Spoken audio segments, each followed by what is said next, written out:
बीच में हैं, आप इनसे इंटरेक्ट कीजिए, आपको जो कुछ भी पूछना है आप इनसे पूछिए, राइट। इनसे इंस्पायर होकर आप अपने लिए इस गोल को सेट कीजिए कि अगले साल आपको भी इस तरीके की कामयाबी हासिल करनी है। हेलो एवरीवन, देखिए मेंस और इंटरव्यू और कैसे प्रिपरेशन करनी है मयंक ने आपको सारा कुछ बता दिया है। देखिए अभी क्या होता है, एंड आई एम श्योर कि जो मयंक ने बोला है आप यही चीज सबसे पूछोगे, जितने लोग आएंगे यही क्वेश्चन यही चीजें, और जितने लोग आपको मिलते जाएंगे आप टीचर से भी पूछोगे, अपने दोस्तों से भी पूछोगे, आप अपने और भी टॉपर्स आएंगे आप उनसे पूछोगे। रीजन इज दैट कि हम लोग अपने ऊपर ट्रस्ट नहीं कर पाते हैं। बहुत सारी सिचुएशन ऐसी आती है कि अगर हमें एक चीज बोली गई है, कोई सिलेक्टेड पर्सन ऐसा बोल रहा है and we need to follow it, ठीक है, उसको फॉलो कर सके, अपनी लाइफ में इनकलकेट कर सके। तो एडवाइस ये है कि अगर आप एक चीज, आपको जैसे खान सर ने, विनय सर ने, मयंक ने या और कोई भी आता है आपको एक चीज बता देता है जो आपको लगता है कि हाँ ये सही है, उसको प्लीज फॉलो करिए।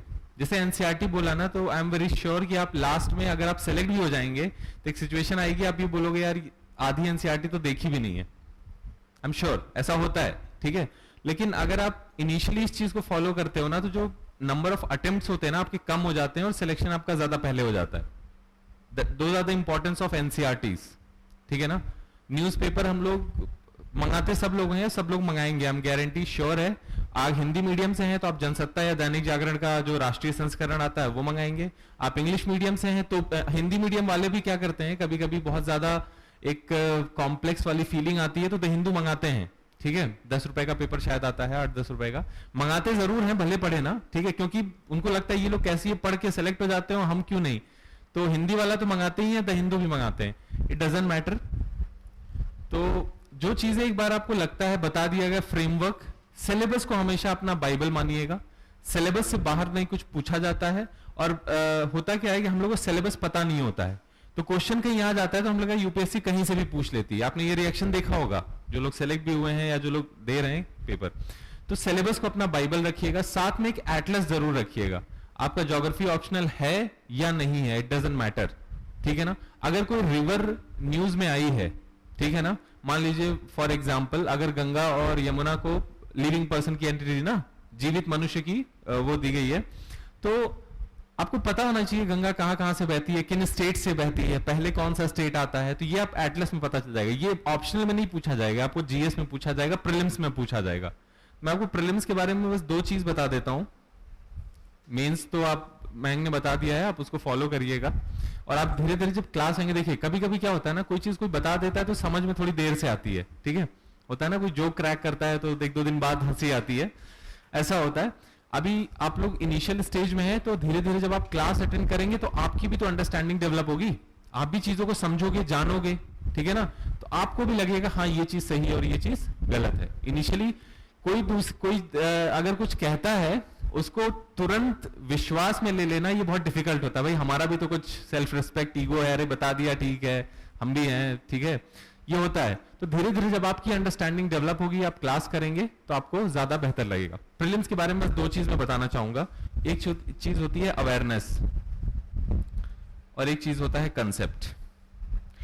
मयंक ने बोला था ना कि न्यूज नहीं पूछी जाती है, उसके बिहाइंड जो इशू होता है वो पूछा जाता है। सेम चीज with prelims as well as mains. जैसे कहीं पे बॉम्ब धमाका हुआ, मान लीजिए फॉर एग्जांपल दिल्ली में बहुत सारे अटैक्स हुए थे, ठीक है, मुंबई में 26/11 हुआ था, 9/11 हुआ, ISIS ने मौजूद। व्हाट इज द इशू यहाँ पे?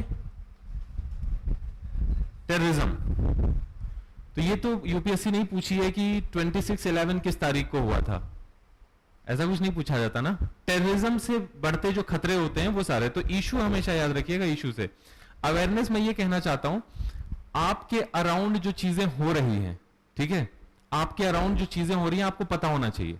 फॉर एग्जाम्पल अगर अभी रिसेंटली न्यूज में क्या चल रहा है, पेरिस समिट चल रही है फॉर एग्जांपल, अगर सबको जनरली अवेयर है कि अमेरिका ने मना कर दिया, तो आपको पता है क्या भाई ये पेरिस समिट आखिरकार है क्या, हुआ क्या था पेरिस में। आपको तो पेरिस ठीक है फ्रांस की राजधानी, हुआ क्या था यहाँ पे, तो आपको पता चलेगा एक कोई कॉन्फ्रेंस ऑफ पार्टीज है, तो आपको पता है कॉन्फ्रेंस ऑफ पार्टीज भाई क्या है, ठीक है, क्या कर रहे हैं ये लोग, कब बना ये ग्रुप, तो आप समझ रहे हैं ना, आप अपने आप को अवेयर कर रहे हैं इस पर्टिकुलर इशू से। फॉर एग्जाम्पल याद रखिएगा प्रीलिम्स में जितने भी क्वेश्चन आते हैं वो आपके अराउंड जो चीजें हो रही होती हैं वहीं से आते हैं, ठीक है ना।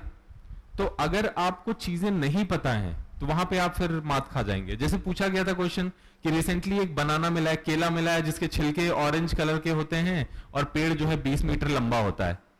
What is this? Is awareness, ठीक है। और उसमें बहुत सारे विटामिन प्रोटीन पाए जाते हैं और सारी चीजें एडिशनल हैं। एक नई प्रजाति पाई गई है केले की। तो ऐसे क्वेश्चन जो आते हैं वो आपके अवेयरनेस को टेस्ट करते हैं। अवेयरनेस का मतलब अगर आप कोई टर्म, कोई भी वर्ड आप सुने, उसको आप खोज लीजिए, आप न्यूज़पेपर में खोज लीजिए, आप मैगजीन में खोज लीजिए, आप इंटरनेट पे खोज लीजिए, आप किसी से पूछ लीजिए, बस पता कर लीजिए, आप अवेयर रहिए हर चीज के बारे में। बात समझ में आई? जैसे रिसेंटली अगर ह्यूमन पर्सन की एंटिटी दी गई तो एक वांगनुई रिवर है, वांगनुई सुना है ना, वांगनुई रिवर, ठीक है। तो ये रिवर न्यूज में है, तो जब आप खोजेंगे तो इसके बारे में पता चलेगा पहली नदी जिसको दिया गया था वो ये नदी थी, और खोजेंगे तो पता चलेगा ये इंडिया में नहीं है, ठीक है, क्यों दिया गया था और सारे रीजन। तो ये अवेयरनेस वाला पार्ट है। दूसरा पार्ट है कंसेप्ट वाला। प्रीलिम्स में याद रखिएगा क्योंकि पहला स्टेज वही होता है, सबसे डरावना होता है।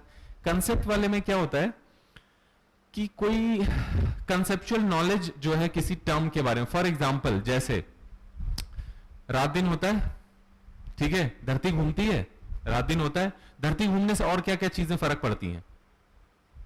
बात समझ में आई? अब आपको समझना पड़ेगा अगर धरती घूम रही है तो सिर्फ दिन ही रात चेंज होता है, डेट बदलती है, या कुछ और भी होता है, ठीक है। तो ऐसे कंसेप्ट, फॉर एग्जांपल और जैसे कंसेप्ट के बारे में अगर आप बात करें, रेनबो वाला, ठीक है, रेनबो है। अब रेनबो आप जान लिए, दिखता है आसमान में, बारिश होती है तो क्या सन के अपोजिट वाली डायरेक्शन में दिखता है या जिधर सूरज होता है उधर ही दिखता है? क्या उसमें रिफ्रैक्शन, रिफ्लेक्शन, डिस्पर्जन और ये सारी चीजें आपने पढ़ी होंगी ना फिजिक्स में क्लास 12th में। जो लोग टॉप किए हैं क्लास 12 अभी तो पढ़ाई होगा ये सारी चीजें, तो आपको पता होना चाहिए कौन कौन सी चीजें इसमें होती है। ये कंसेप्चुअल पार्ट है, ठीक है ना। और ये सिर्फ साइंस से रिलेटेड नहीं है, ज्योग्राफी, हिस्ट्री, किसी से भी रिलेटेड है। कोई कंसेप्ट आ गया, डेवलप हो गया, अच्छा ये क्या होता है भाई, ये कंसेप्ट आप हमेशा याद रखिएगा, इसकी क्लैरिटी होनी चाहिए। क्योंकि वहां पे आपको पता है एक स्टेटमेंट, दो स्टेटमेंट, तीन स्टेटमेंट, फिर ऑप्शन शुरू होता है। तो एक ही दो सही है, दो तीन सही है, तो अगर आप कंसेप्चुअली वीक हैं तो आप ये क्वेश्चन गलत कर देंगे। बात समझ में आई? तो प्लीज हमेशा याद रखिएगा जो चीजें आपके अराउंड हो रही हैं उसकी अवेयरनेस आप रखिएगा प्रीलिम्स के लिए, और जो कंसेप्ट है उसको हमेशा क्लियर रखिएगा। मैंने बोला ये दोनों चीज आप इंटरनेट, न्यूज़पेपर, मैगजीन, नोट्स, किताबें, टीचर्स, फ्रेंड्स, कोई भी, ठीक है, हमेशा याद रखिएगा ये दो चीज प्रीलिम्स के लिए बहुत जरूरी है। अभी आपको लग नहीं रहा होगा कि मैं क्या बोल रहा हूं, थोड़ा ग्रीक टाइप का लग रहा होगा कि कुछ ग्रीक लैंग्वेज है, बट धीरे धीरे जब आप प्रैक्टिस में आएंगे तो आपको खुद ही रियलाइज होगा कि आपको चीजें पता होनी चाहिए, ये चीज मुझे जाननी चाहिए, ये बेसिक चीज है, ये कंसेप्ट मुझे पता होना चाहिए, मुझे पता नहीं था, ठीक है ना।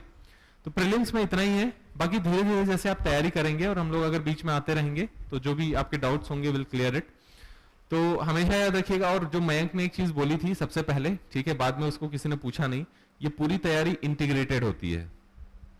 आपको पता है ना, एक ही क्वेश्चन प्रीलिम्स में पूछा जाता है, उसी का एनालिटिकल वर्जन मेंस में पूछा जाता है, और उसी का स्टैंड आपसे इंटरव्यू में पूछा जाता है, ठीक है ना।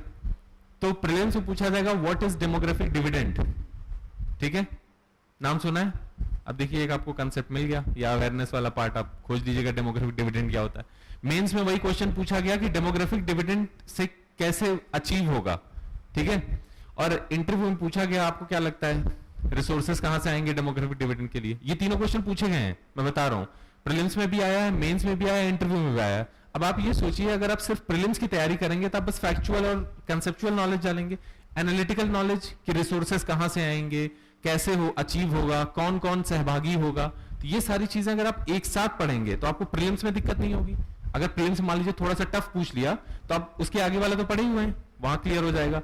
मेंस में आप आए, एनालिसिस पूछा कि आपको क्या लगता है कि सरकार कितनी सक्षम है, ठीक है, कौन कौन सी स्कीम चल रही है, आपने वो कर लिया। और जब आप इंटरव्यू में गए तो आपसे ये पूछा गया, ठीक है, आप क्या करेंगे। तो आपको कहीं भी ये लगा कि आपको सिर्फ प्रीलिम्स पढ़ना है, सिर्फ अलग से मेंस पढ़ना है, सिर्फ अलग से इंटरव्यू पढ़ना है, ऐसा नहीं है। याद रखिएगा सबकी तैयारी एक साथ होती है।